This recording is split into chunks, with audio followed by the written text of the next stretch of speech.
Okay, hi ladies and gentlemen, welcome back to iCraft SMP. And here's the place I failed. Yes sir, I failed quite badly right here. So what I've got here is essentially now an open area, and I'm going to try a new sheep farm design until I get one that finally worked. Okay, so this one I'm going to try is another video, and it required a 10 by 12 sized room, and I believe this is pretty close to that. At least I might just have to take out a little bit more over there, but it should be pretty close to 10 by 12. 12 for sure, because that goes down to like 30 something. So I'm gonna have to fill up a little bit of this, and I do know I need to go at least 3 down. So I'm gonna try to make this the bottom here, and then the rest. Actually, no, the bottom is going to be up off the ground just a touch. So let me do a little bit of marking and I'll be right back. Okay guys, so I've done some redecorating. I covered up that big giant hole that used to be here, and I opened up quite a bit of this area now, and it's gone down like 2 deep on top of the dirt block that's right above my head. And yes, I see iron here, and I'm going for the iron. I'm so sorry, but I need iron. I want iron. And I probably have no reason to get iron because we have that giant iron titan thing. But you never know. You never know when it breaks. Somebody could just swing by and bust it back open, you know? So, taking no risk there. Anywho, so the dirt blocks above me is... This whole area, by the way, is about, 10 by 12? This dirt area here is actually 10 by 6.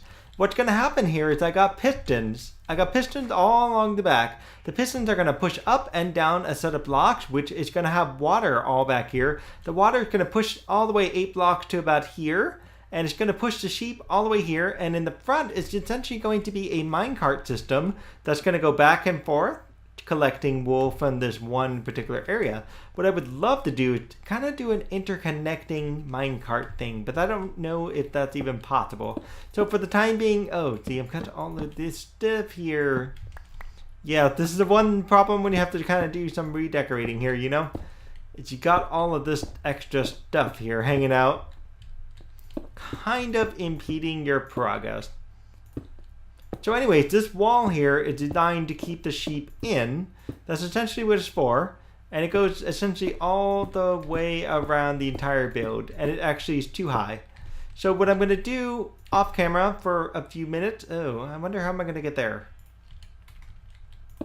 There. Ha ha ha. Right. Anyways, I have no way to get there. This is so funny.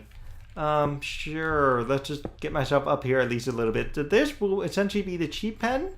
It's going to be covered in stone bricks, and I'm going to have to take out some more of the stone above me.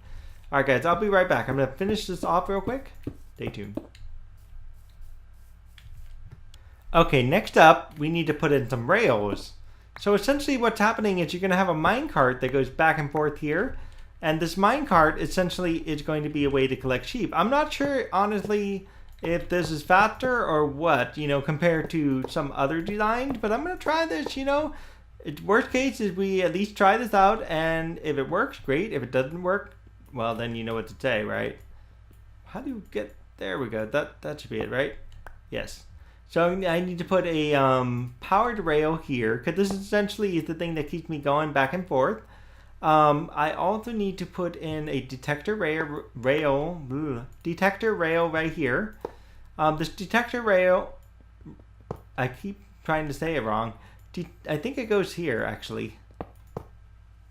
One detector rail up there, the other detector rail right over there. So that way as the minecart goes back and forth, it determines and tells whether or not there is actual power there or not. I actually don't need this block anymore. This block can convert right back into stone brick. It's just there just so I can get the powered rail and detector rail in the proper orientation. Then after this, we get to do some fun, let's wire everything all up together, right? So that'll be fun. Stay tuned.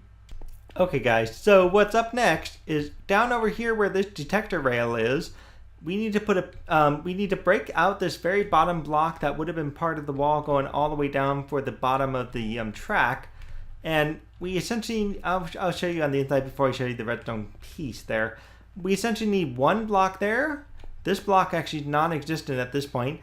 You skip a block, put a block here, and then you put a block right up on top here, which would have been essentially where the wall would have been had you been going all the way down to the end here. And then that first block, you put a piece of redstone on it, you put a sticky piston facing up with a block on top of it, a repeater with a set of 4, and a redstone torch there. Essentially, we're making a long-standing clock, so to speak. Then from here, you're going to set up 6 sets of hoppers, essentially all facing inwards. And then this guy's got to change, of course. Wrong one. Can I do this from here? I don't know. Did I get it? I can't tell. I think I did. I think I got it. So it's all going this way, come back around, and then it all goes back over that way. I need to put some redstone up on top of this. Oops. Shifting, clicking, so that way the entire thing is powered by redstone. And I need to put a certain number of items in here. I've completely forgot how many I have to actually put in. But let me go check that real quick, and I'll get right back to you. Okay, just found out it's just a single item. I don't have to put a whole lot. So I don't know what I want to waste. Let's go ahead and waste a piece of stone. See what happens with stone. Hopefully it works with stone. It would be kind of odd if it didn't. Actually, I could just use cobblestone. Why didn't I just think of that? Let's just use a piece of cobblestone then. Yeah, what they did, by the way, because they were doing a creative. Oh, wait, I didn't want to put all 20. I just want 1. Uh-oh. Well, let's make sure these things are empty now, because I probably got them shuffling, and shuffling. Okay. I don't think I see anything. I think it is completely empty. So let's stick 1 item in there, and we'll see what happens with that single item. Over here, we're going to need to set a set of blocks right over here. And these blocks are going to power the piston. And yes, I see it's getting dark in this room here, and we will find a way to take care of that. Really? You know what, I'm going to keep this. We're going to stick a piece of dirt in there. Let's see what the dirt can do, because I need that one little piece right there. Right down here, it's going to be a comparator. And I believe... yes, that is actually the way it goes. The comparator goes here, and then I need to essentially put a bunch of redstone hanging out all around here with a couple repeaters in between. And let me do this real quick, and I'll show you what it looks like. Okay, guys, I got all of the redstone with the repeaters on there. Actually, without the repeater. Let me show you what happens if I did it with redstone. If you see this, it doesn't actually work. So this is why you can't use this to make that work. There's just no possible way it would work like that. Okay, so what you actually have to do is you actually have to use repeaters to separate the 2 lines from each other. And so as these are all connected here, in order to get the others to do the same thing, you just use repeaters to make the effort there. And by the way, what's happening here, items circulating around here, as the detector rail goes over, it goes bump, bump, bump, bump, bump, bump. And every time it comes to here, it basically turned this on, and then it turned off the torch, which pulled all of these down there. And so, for example, let's take this piece of dirt and move it right over here. It should do it. Yep, everything turned itself off. Right, and that's essentially what's going to happen with this item here. So, for the sake of this, I'm going to put it maybe a little further, just so I can get out of the way. I'm going to have to put a torch here just to light this up a little bit. And we'll have to figure that out later. Put another torch on this side to light this side up. And I guess you could stay in the middle, huh? Put one of you there, one of you here, and sure, let's just make sure it's well lighted. On the back side, which I don't even know how to get to. Where's the back side? You know what, I need some more blocks. On the back side, we're going to essentially make the piece... hello. We're going to make the piece that keeps our water flowing, in a sense, and our water is going to flow in the very back, and I'm going to have to fill the water off camera because it will take a little bit of time to do that. So this entire area, this is essentially our water bin right here. So this is going to go down here, so that way no water escapes out of the piston once the thing goes back down, and the water itself is going to be contained right in this area. And I think this time the sheep farm should effectively work. I hear a skeleton up there.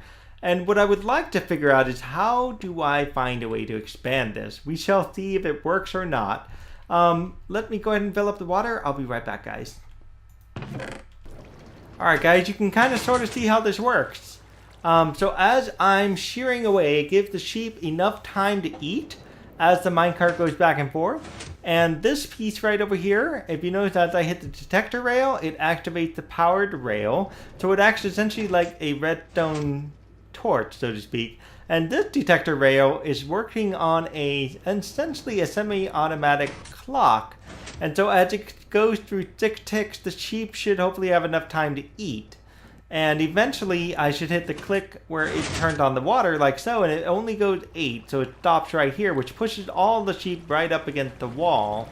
I'm going to try this by bringing all the sheep down. I'm also going to light this up a little bit, and I want to also find a way to get some extra grass here so the grass doesn't completely die out. So I'm going to take out these blocks right here, and I'm going to replace it with a single block of grass. At least the ones in the corners should work if I do that. I'm going to try. Let's see what happens. How do I get out of this thing? Okay, I'm going to try to get out of this thing. Let's see. Wah! There it goes. Okay, that turned it off. Yay! Okay, guys, it looks like it's working okay. At least from the point of view of sheep shearing, but I don't think I have enough sheep to realistically make this work right now. I don't know how many I have in here. I killed one, apparently. See? But, any second the water should open up, but I've got 1, 2, 3, 4, 5, 6, 7, 8, 9, 10. I think I've got only 10 sheep here. So if I can double this number or triple this number, I think it'll work out a lot better. I encased a lot of it in glass. I put a roof on it. So that way at least the sheep here will be decently, you know, protected. And let's get this water going. Oh no, you know what? Will the water push out the torches? It might. Okay guys, I figured out what happened. The comparator broke. There's no comparator. That would be quite helpful for this thing. Apparently when the water rushed out, it actually knocked out the comparator. Oops! Okay, so let's try this again. Shears. Put a couple random items in here that I don't need. And open up a couple slots that I do need. And, okay, yeah, sure, whatever. Wool. Here we go, that's better. So let's try this again. It should activate the water now. Okay guys, I got the machine to work fine. I've got a few questions about this design. I'm not entirely sold on it because if you look at the sheep there, if I had more sheep, I'm going to have more eaten grass, and I found a few ways to stick some extra grass in the areas like this corner here. Not so much this one here, unfortunately, because there's a piston that goes up and down. But the thing here I'm wondering about is they're not really eating a lot of grass. There's that one way over there that is. But the rest of these guys, not so very much, you know. So it's going to take a little while. And I can shear this guy and that'll make a little bit of wool, right? And so far I managed to get 64 plus 9 pieces of wool, which ain't bad, you know. And we're going to have to essentially figure out the best way to deal with this thing. Especially with the sheep not necessarily... Oops, there it goes. With the sheep not necessarily eating properly, right? And that could be an issue in itself. There may be a couple ways to put in some extra grass, but I'm not sure how to make that all connect together. I guess I could take out this row, put some grass blocks there, and that way it'll keep the grass growing extra green as well. I mean, there's a couple things I could do to work on this. In the meantime, I think I'm out of time. I'm going to call it quits on today's episode. And if you guys like this new improved version of the sheep farm, let me know. And I would love to hear your comments on better ways to possibly grow sheep and to collect wool. Honestly, I need something that gets a lot of wool really quick. And this is not an easy way to go. Sure, I can kill them all, but you know, who wants to kill the sheep, right? Alright guys, we'll see you next time. Bye!